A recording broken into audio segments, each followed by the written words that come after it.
విద్యావేదిక విద్యని వైద్యాన్ని యాదవ కుటుంబ రక్తాన్ని యాదవ పిల్లల్ని ముందుకు తీసుకోవాలని మేకల చంద్రశేఖర్ యాదవ్, మేకల లలిత యాదవ్ గారైనా అనేక మిత్రులు వాళ్ళతో పాటు పనిచేసే ఈ కుటుంబ సభ్యులకు ఒక వేదిక మీదకి తీసుకొచ్చి యాదవ సంఘంలో రాజకీయ పార్టీలు కాకుండా వాళ్ళు చదువుకోవాలి, ఆరోగ్యంగా ఉండాలి, యాదవ హాస్టళ్ళు కట్టాలి, యాదవులను ఎంతో ముందుకు తీసుకోవాలని ఒక ఐడియాలజీతోని ఇక్కడున్న ప్రతి ఒక్క అన్నదమ్ములకు అక్క చెల్లెళ్లకు హృదయపూర్వక నమస్కారాలు తెలుపుతూ, ఎందుకు అంటే ఈరోజు ఎప్పటికీ ఇట్లాంటి వేదికని తీసుకురావాలని చాలామంది మనసులో ఉండే వీళ్ళు ఇలా అమలు చేసిరు.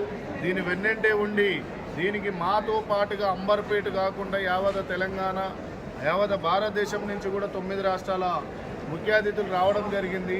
ఇక్కడ బెంగళూరు నుంచి నవీన్ గారైనా అనేక విధంగా ఎంతోమంది రావడం జరిగింది. కాబట్టి మా రక్తం మా బాధ్యత కాబట్టి ఇంకా ముందుకు తీసుకుపోతాం. దీన్ని సభతో నాపకుండా ఇంకా కూడా తీసుకుపోతామని ముందు రాబోయే కాలంలో గవర్నమెంట్లు ఏ గవర్నమెంట్ అయినా యాదవ కులాన్ని వాడుకొని వదిలేయడం జరుగుతుంది.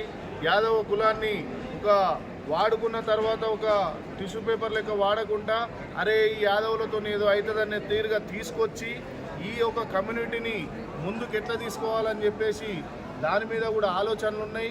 దానికి రాజకీయ ముఖ్య అతిథులు కాకుండా చదువుకున్న ఎంప్లాయీస్, రిటైర్మెంట్ ఎంప్లాయీస్, ఇక్కడ చదువుకోబోయే యువత మొత్తం అందరం కలిసి ముందుకు తీసుకుపోతాం. ఇక్కడ ఏ రాజకీయం తీసుకురాకుండా ముఖ్యంగా యూత్ని ముందడి తీసుకోవాలని కోరుకుంటూ ముందు రాబోయే కాలంలో ఇంకా చైతన్యానికి వచ్చి రాజకీయ పార్టీ కూడా స్థాపిస్తామని తెలియజేస్తున్నాం. ధన్యవాదాలు.